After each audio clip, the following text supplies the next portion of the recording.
Hello दोस्तों, हम फिर आ गए थे कहानी बिलीव इन लव जिसको लिखा है टेलर्स ऑफ टेल जिन्हें और क्रिएट भी इन्हीं को जाता है। तो दोस्तों हमारी इस कहानी के पूरे एपिसोड नंबर आपके 204 हो चुके हैं। हम देखते हैं आने वाली कहानी में क्या होता है। शुरू करते हैं एपिसोड नंबर 205 और देखते हैं आने वाली कहानी में क्या होता है। एक कांच एसटी को पूरी तरह से खो चुका था। एक कांच का जादू एक बार फिर से एसटी के ऊपर चल गया था। एसटी के दोनों हाथों को अपनी गिरफ्त में लेकर ईशान एकदम जुनून से अभी भी उसे ऊपर से घेरे हुए था। एक कान एसटी से पूछा, let's have a baby. ST के कान ने जैसे ही बात पड़ी वो शर्मा गई। सच में चाहती तो वो भी यही थी और शिरा के लिए ज़िंदगी का सबसे बड़ा गिफ्ट होता है एकांश और यष्टि की तरफ से। उसने कब से उसने एक भाई की डिमांड थी, फिर चाहे भाई होता या बहन। यष्टि ने अपनी आंखें बंद करते हुए एकांश की हाँ में जवाब दे दिया। यष्टि की इस हाँ में एकांश को इस सच में पागल कर दिया था। एकांश यष्टि और अपने बीच हुई अभी के अभी इस बात को अमल करने के लिए एकांश यष्टि के नज़दीक आता। उससे पहले ही यष्टि ने एकांश को याद दिलाया, रुकिए 12 बज गए हैं, इट्स श्रेयास बर्थडे। इस तो जैसे खुश हो रही थी श्रेया, ये जैसे ये श्रेया का नहीं बल्कि उसी का बर्थडे हो। एकांश अभी रुक चुका था। उसने बेड से उठते हुए अपने कपड़े पहन लिए। यशनी तो पहले ही श्रेया के बर्थडे का फर्स्ट केक अपने हाथों से बना कर रखा हुआ था। वो चाहती थी कि उसकी प्रिंस अपने जन्मदिन पर सबसे पहला केक उसके हाथ का बना हुई काटे। यशनी ने भी जल्दी से अपने कपड़ों को संभाला और बेड से खड़ी हुई और फुर्ती से डोर के बाहर आई। एकांश उसकी इस हड़बड़ी को देख के अपने आप को मुस्कुराने से रोक नहीं पा रहा था। सच में काफ़ी बचपना था यष्टि में, लेकिन जब ज़रूरत पड़ती थी तो वो उतनी ही समझदारी का काम भी लेती थी। यही यष्टि की खूबसूरती थी जो एकांश को बेहद भाती थी। एकांश भी अब तक यष्टि के पीछे पीछे रूम से बाहर आया और उसके कदम शिरा के रूम की तरफ बढ़ गए। यष्टि अपने हाथ में एक ट्रे में केक लेकर वहीं आ रही थी। यष्टि के पीछे पीछे सुनीता जी भी आ रही थी। यष्टि में हड़बड़ी में शिरा के रूम का डोर खोला तो सामने एकांश खड़ा था। अब शिरा के बेड की तरफ एक तरफ सुनीता जी और एक तरफ एकांश खड़ा था। जब एएसटी ने शिरा की गाल पे किस करते हुए उसे उठाया और विश किया, विश यू है वेरी हैप्पी बर्थडे मम्मा की जान। अपनी बात अभी एएसटी ने पूरी की थी कि तभी सुनीता जी और एकांश भी शिरा को विश कर दिया।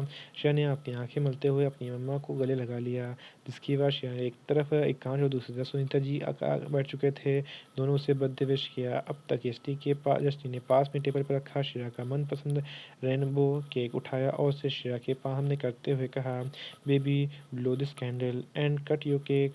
श्रेया ने एक्साइटेड होते हुए 2-3 फूंक में ही कैंडल बुझा दी, जिसके बाद एस्टी ने उसे छोटे छोटे हाथों से नाइफ देते हुए उन्हें होल्ड करते हुए केक कटवाया। श्रेया ने केक सबसे पीस अपनी मम्मा को ही खिलाया। अब तक तो उसने अपने हाथों को केक का मेज़ भी भर लिया था। एकांत तो उसकी इन क्यूट हरकतों वजह से खो सा गया था। वो सच में बहुत ज़्यादा क्यूट लग रही थी जब वो अपने फिंगर से अपने लगे केक को लिक कर रही थी। यष्टि ने अब केक का पीस एकांश और सुनीता जी को खिलाया, जिसके बाद उसने श्रेया को अपनी गोद में उठाया उसे हैंड वॉश कराने के लिए सिर्फ वॉशरूम में ले गई। इधर सुनीता जी ने बचे हुए केक को संभालते हुए एकांश से पूछा, बेटा आज शाम की पार्टी में क्या अक्षित भी आने वाला है क्या? सुनीता जी की ये बात वॉशरूम से निकलते हुए एस्टी ने सुन ली थी। एस्टी ने वॉशरूम से बाहर आते हुए सुनीता जी और एकांश से पूछा, ये अचित कौन है? एकांश ने कुछ बोलने से पहले शेर ने बोला, मेरे डैड का नाम अचित है। शेर ने इस जवाब का यष्टि से एकदम सन रह गई, लेकिन सबसे बड़ा सवाल उसके मन में यही आया कि श्रेया को अपने डैड का नाम कैसे याद है। लेकिन फिर इस सवाल को साइड करते हुए यष्टि ने एकांश से कहा, आप अपने रूम में चलिए, मुझे आपसे कुछ बात करनी है। सुनीता जी प्लीज़ आप श्रेया को सुलाने की कोशिश कीजिए ना, मैं अभी आती हूँ। अपनी बात पूरी करते हुए यष्टि ने एकांश की तरफ इशारा किया, जिसके बाद एकांश और यष्टि वहाँ से अपने रूम के जा चुके थे। यष्टि ने डोर को बंद करते ही एकांश के अपने सवालों की झड़ी लगा दी। एकांश ये अचित आखिर है कौन, और श्रेया को अपने डैडी का नाम कैसे याद है? और तो और अभी वो बहुत छोटी है। एकांश अब यष्टि को सब कुछ बता देना चाहता था। एकांश ने अब यष्टि को सब कुछ बता देना ही सही समझा। उसने यष्टि को बताया, असल में वो उस दिन हमारे घर आए थे मिस्टर मनन सिंघानिया। उनकी शक्ल में हूबहू मेरे भाई और श्रेया के डैड से मिलती है, अचित वालिया से मिलती है। तुमने उस दिन नोटिस नहीं किया था जब सुनीता जी उन्हें पहली बार देखकर ही अचित ही कहा था? यष्टि ने हैरान होते एकांश से पूछा, मैं नोटिस किया है कि इस घर में उनकी कोई फ़ोटो भी नहीं लगी है, आखिर क्यों? एकांश ने भी यष्टि की बात का जवाब दिया, वो इसलिए क्योंकि जब शिरा अपने मॉम डैड की न्यूज़ सुनकर शॉक में चली गई थी। तब वो सब मैंने ही हटवाए थे उसकी हालात को सुधारने के लिए। और रही बात शिरा को अपने डैड का नाम को याद रखने का, वो मैंने भी उसे याद वो वो भी मैंने उसे याद करवाया था। फिर जब उसने न्यूज़ में वो सब कुछ सुना था तो इस नाम को कभी भूल ही नहीं पाई। It's a part of her learning ability. वो जो एक बार याद कर लेती है भूलती नहीं है। उसके ब्रेन में एक यूनिक फीचर है। रिश्ती की आंखें नम हो गई थी ये सब सुनकर। उसने खुश होते हुए कान से पूछा, तो क्या इसका मतलब शिरा के डैड जिंदा हैं? लेकिन ऐसा कैसे हो सकता है? न्यूज़ में तो उनके डैड की न्यूज़ आई थी ना। मुझे वो डेडली एक्सीडेंट की न्यूज़ के बारे में सुनीता जी ने एक बार बताया था। एका ने रिश्ती के दोनों कंधों को होल्ड करते हुए कहा, हम वो एक्सीडेंट सच में बहुत डेडली था। लेकिन भाई और भाभी की डेड बॉडी रिकवर नहीं हुई थी। मैं इस बात को सच मान लेता अगर वो डेड बॉडी रिकवर हो गई होती। लेकिन जब उस दिन जब मैंने उनको अपनी आंखों के सामने देखा तो मैं बता नहीं सकता मुझे कितनी खुशी हुई। किसी ने आज पहली बार एक कहानीलाल पे आए हुए आंसू को अपने हाथों से पोंछते हुए कहा, अगर वो आपके भाई और शिरा के डैड हैं तो वो आपसे आकर क्यों नहीं कहते ये सब? एकान ने हैरान होते हुए कहा, ये तो मुझे भी समझना है। अगर वो अचित भाई है तो मनन सिंघानिया की तरह क्यों कैसे बिहेव कर रहे हैं? यू नो व्हाट, सिर्फ अचित भाई की वजह से ही मैंने अपने दुश्मन की कंपनी के साथ डील की है। ये वही कंपनी है जो मेरी सबसे बड़ी दुश्मन है। इसी कंपनी के बिग बॉस को मैंने ठिकाने लगाया था जिसने मेरे परिवार को नुकसान पहुंचाने की कोशिश की थी। रिश्ते की वजह से एक के बाद एक लेयर्स खुलती जा रही थी। ये सब उसके लिए बहुत शॉकिंग था। रिश्ते ने एकांत से पूछा, अगर वो आपके भाई हैं तो वो आपको नुकसान नहीं पहुंचाएंगे? एकांत ने रिश्ते की तरफ पलटते हुए जवाब दिया, असल में उन्होंने ये डील सिर्फ और सिर्फ मुझे बर्बाद करने के लिए की है। उन्हें इस बात का अंदाज़ा भी नहीं होगा कि मैंने ये डील क्यों साइन की है। सब कुछ जानते हुए भी मुझे पता है कि वो मुझे नुकसान पहुंचा सकते हैं, लेकिन मैं नुकसान झेलने के लिए रेडी हूँ अपने भाई को पाने के बदले में। इसलिए ने एकांश को आइडिया दिया, आप एक काम क्यों नहीं करते, आप अपने भाई और श्रेया का डीएनए टेस्ट करवाइए।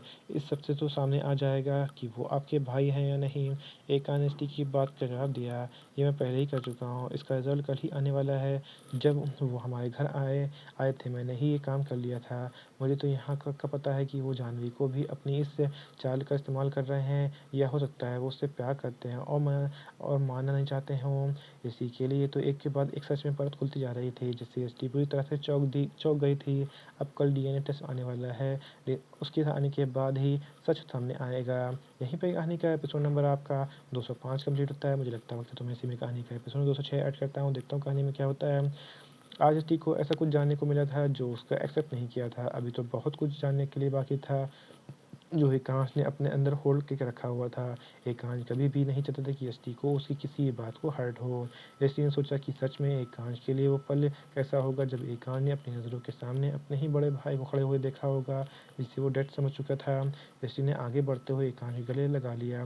एकांश ने एसटी को कस के हक कर लिया। एसटी ने एकांश को समझाते हुए कहा, आप देख लेना, वो रिपोर्ट पॉजिटिव ही आएगी। हमारी बच्ची को उसकी ज़िंदगी का सबसे बड़ा गिफ्ट मिलेगा, उसके डैड। एकांत ने एसटी से अलग होते हुए उसके फड़फड़ाते होठों को आहिस्ता से किस किया और कहा, काश इन होठों से निकली हुई बात सच हो जाए। मैं बता नहीं सकता, इससे बड़ी खुशी की बात कोई हो ही नहीं सकती मेरे लिए। मेरे भाई मेरे लिए मेरे डैड से कम नहीं है। उन्होंने हमेशा मेरा सपोर्ट किया था, बचपन से बिजनेस में आने तक, फिर अचानक से वो हमको छोड़ के चले गए। इसलिए ने एकांत के चेहरे को हाथों में थामते हुए थोड़ा उचकते उसके माथे पे किस किया और कहा, मेरी गट मेरी गट फीलिंग कहती है कि आपको आपके भाई वापस मिलने वाले हैं। लेकिन आप इन्हें इस बात का एहसास कैसे करवाओगे वो आपके भाई हैं? एकांश ने एसटी की बात का जवाब दिया, सबसे पहले ये प्रूफ हो जाए कि वो मेरे भाई हैं, फिर तो मैं ज़मीन आसमान कर दूंगा अपने भाई को वापस पाने के लिए। एसटी को अच्छे से पता था कि एकांश वो कर सकता है जो वो बोलता है। एकांश की आंखों में एसटी को आज आग नज़र आ रही थी कुछ भी कर गुजरने की। अपने भाई को पाने के लिए उसने आखिर वो प्रोजेक्ट भी सब कुछ जानते हुए भी अपने भाई के लिए साइन किया था। इधर मनन को लग रहा था कि वो एकांश के साथ फ्रेंडली होकर उसका फ़ायदा उठाएगा, लेकिन उसे नहीं पता था कि एकांश जानबूझ के उसे बिछाए हुए जाल में गिर रहा था। एकांश ने एसटी के हाथों को थामते हुए कहा, अब सो जाओ, कल बहुत बिजी दिन है, शाम को पार्टी भी है। यष्टि ने एकांश को फ़ौरन जवाब दिया, बस मुझे थोड़ा टाइम दीजिए, मैं श्रेया को देख के आती हूँ कि वो सोई है या नहीं। उसे एक बार उठने के बाद दोबारा मुश्किल से ही नींद आती है। एकांश जल्दबाजी में भागती हुई यष्टि के पीछे से हाथ थामते हुए उसे रोका और उसे बाहों में खींचते हुए उसके होठों पे पल भर में किस कर लिया। ये थैंक यू किस एक ये एक थैंक यू किस थी एकांश की तरफ से एसटी के लिए, उसका पल-पल साथ देने के लिए। एसटी ने मुस्कुराते हुए कहा, "इसका जवाब मैं लौट के देती हूँ।" और इतना कहते हुए वो मुस्कुराते हुए वहाँ से शीला के रूम में जा चुकी थी। जाते-जाते वो एकांश के चेहरे पे मुस्कुराहट छोड़ गई थी। यही तो चार्म था एसटी का, वो पल भर में एकांश के मूड को डायवर्ट कर देती थी। एसटी कितना भी लड़ लेती एकांश के साथ, लेकिन जब वो एकांश को उसके इमोशनल सपोर्ट की ज़रूरत होती, वो हमेशा उसके साथ थी। एसटी को ये हमें एसटी के रूम में एंटर होती हुई तो श्रेया अपनी बड़ी-बड़ी आँखें खोल के इस समय अपनी डॉल के साथ खेल रही थी और सुनीता जी उसे सुलाने की कोशिश कर रही थी, लेकिन श्रेया को देखकर नहीं लग रहा था कि वो सोने के मूड में है। एसटी के कदम श्रेया की तरफ बढ़े तो उसने श्रेया के हाथ सर पे हाथ फेरते हुए कहा, "बेबी आपको सोना नहीं है क्या? चलो, चलो देखो अगर आप नहीं सोओगे तो आपकी इन बड़ी-बड़ी आँखों में नीचे डार्क सर्कल हो जाएँगे और कल मेरी प्रिंसेस का बर्थडे पार्टी है ना।" श्रेया ने अपनी दोनों बाहें एसटी की तरफ बढ़ा दी। एसटी ने झुकते हुए श्रेया को अपनी गोद में ले लिया। एसटी ने श्रेया से पूछा, "आखिर इरादा क्या है मेरी इस प्रिंसेस का?" श्रेया ने अपनी क्यूट आवाज़ में अपनी फरमाइश रख दी है, "मुझे टेरेस पे जाना है, मुझे स्टार्स देखने हैं।" स्त्री ने श्रेया को गाल पे अपने हाथों से खींचते हुए कहा, "ओके चलो, मम्मा तुम्हें स्टार दिखा के लाएगी।"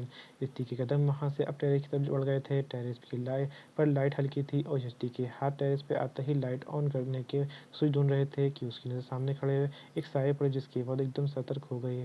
उसने श्रेया के मुँह से अपने उसने उसने श्रेया के मुँह पे अपने हाथ से कवर करते हुए उसके कान में आहिस्ता से कहा, "बेटा आप यहीं रुको and don't make any noise, मम्मा अभी चोर को पकड़ के आती है।" श्रेया ने हाँ में सिर हिलाया। अब यष्टि बिना लाइट्स ऑन किए श्रेया को अपनी गोद में वहीं उतारा और वहीं पास में रखी डंडे को अपने हाथों में थाम लिया।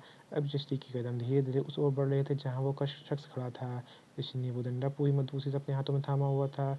वो ऐसे चला रही थी जैसे उसके कदमों की आवाज़ ऐसे चल रही थी जैसे उसके कदमों की आवाज़ हो भी ना हो, लेकिन अपने अंदर से आने वाली उसी परफ्यूम की खुशबू वो क्या करती, उसे नहीं हटा सकती थी। बस यही कारण बना अगले पल वो वार करने से पहले ही यष्टि ने उस शख्स की बाहों में थी। उस शख्स ने यष्टि को पलटते हुए अपनी बाहों में थाम लिया। यष्टि को अब जाकर एहसास हुआ ये कोई और चोर नहीं उसके पतिदेव हैं, एकांश वालिया। लेकिन एकांश को उसने एक बार फिर से अपनी बहादुरी से कायल कर दिया था। एकांश ने ठीक उसी पर ठीक उसी पल यष्टि को अपनी बाहों में सहारे झुकता है उसके होठों को अंधेरे में किस कर लिया। यष्टि कुछ पल के लिए किस करने के बाद एकांश ने धीरे से खड़ा किया और उसके हाथ में थामते हुए डंडे को नीचे फेंक दिया। एकांश यष्टि से कुछ कर पाता उससे पहले ही यष्टि की एकांश के ऊपर सवालों की झड़ी लगा दी। "आप यहाँ चोरों की तरह क्या कर रहे हैं? मैं कितना डर गई थी पता है?" एकांश ने यष्टि की आंखों में घूरते हुए कहा, "वो तो दिख रहा है तुम्हारे हाथ में वो डंडा देख कर। उफ यार तुम कितनी डेयरिंग हो यष्टि। लेकिन एक बात बताओ इस अंधेरे में भी तुम अपने पति और चोर को भी डिस्टर्ब नहीं कर पाई?" यष्टि ने एकांश को जवाब दिया, "आप नीचे रूम में थे, मुझे क्या पता था कि आप यहाँ मिलेंगे मुझे। एकदम जैसे ही दोनों बाप बेटी, उसे भी टेरेस पर घूमना था और आप जनाब को भी। आप तो पहले ही से यहाँ मौजूद हैं।" एकांश ने यष्टि पूछा, "तो श्रेया भी आई है तुम्हारे साथ, कहाँ है वो?" यष्टि ने इशारा करते हुए एकांश को बताया, "उसे बोल के आई थी कि शोर ना करे और चोर को पकड़ने जा रही हूँ, वो उधर है।" एकांश के कदम अब श्रेया की तरफ बढ़ गए। उसने आगे बढ़ते हुए श्रेया को अपनी गोद में लिया। अब वो दोनों श्रेया के साथ टेरेस पे डाले हुए स्विंग पर बैठ गए। श्रेया इस समय एकांश की गोद में थी और उसके हाथ में श्रेया के सर पे और उसके हाथ श्रेया के सर पे सहला रहे थे। एक तरफ से यष्टि अपने हाथों से एकांश की मजबूत बाहें पकड़े हुई थी और वो खुद भी उसके कंधे पर सर लगाए सुकून से आसमान को निहार रही थी। अगली सुबह उनकी ज़िंदगी में एक नया मोड़ लेने आने वाली थी। एकांश के दिल तो बस यही चाह रहा था कि वो और पॉजिटिव आ जाए। काफ़ी रात में जब श्रेया एकांश की बाहों में सो गई तब एकांश ने यष्टि को उठाया और वहाँ से नीचे आ गया। एकांश ने श्रेया को उसके रूम में आराम से लाया और अब वो यष्टि को लेकर अपने रूम में आ गया। यष्टि दुनिया में लगभग 5 पाँव घसीट कर चल रही थी जब एकांश उसे चौंकते हुए अपनी बाहों में उठा लिया। स्त्री एकदम से चौंक गई, लेकिन अगले ही पल दोनों अपने बेड पे थे। एकांश ने स्त्री को ब्लैंकेट से कवर करते हुए कहा, "तुम सो जाओ, कल का दिन बहुत हैवी है।" स्त्री भी सिमट कर अपने बेड पे सो चुकी थी। सुबह हुई और सूरज की किरण ही स्त्री की आँख खोल गई।